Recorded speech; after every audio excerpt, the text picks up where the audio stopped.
নমস্কার, আমি এস আলুওয়ালিয়া বর্ধমান দুর্গাপুরের সাংসদ বলছি। খুবই দুঃখের বিষয় যে আজকে বর্ধমান স্টেশনে যে ঘটনাটা ঘটেছে সেই অঘটনের কারণে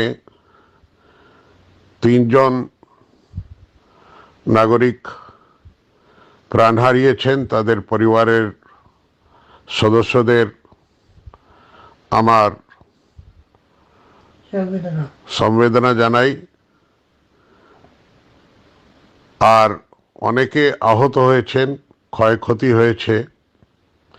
আমি কেন্দ্রীয় রেলমন্ত্রীর সঙ্গে দেখা করে ওনাকে তখনই বলেছি যখন খবর পেয়েছি, আর ওনার কাছ থেকে দাবি চাইলাম যে কি তাদের এক্স গ্রেশিয়া পেমেন্ট এখনই করা হোক। 5 লক্ষ টাকা যারা প্রাণ হারিয়েছেন তারা এক্স গ্রেশিয়া পাবেন, আর যারা আহত হয়েছেন তাদের বিনা পয়সায় চিকিৎসা করা হবে, ভালো চিকিৎসা করা হবে।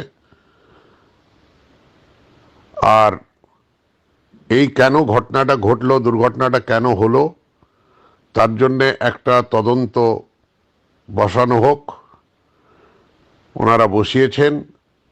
আর যারা দোষী আছে, অধিকারীরা, রেল কর্তৃপক্ষ, তাদের বিরুদ্ধে শাস্তিমূলক ব্যবস্থা নেওয়া হোক, যাতে ভবিষ্যতে এই ঘটনাটা না ঘটে। আপনারা চিন্তা করবেন না। বর্ধমান শহরে বা বর্ধমান স্টেশনের যে ব্যবস্থা আছে সেটা চাকচৌবন্ধ করার জন্যে সমস্ত ব্যবস্থা নেওয়া হবে। নমস্কার, ধন্যবাদ।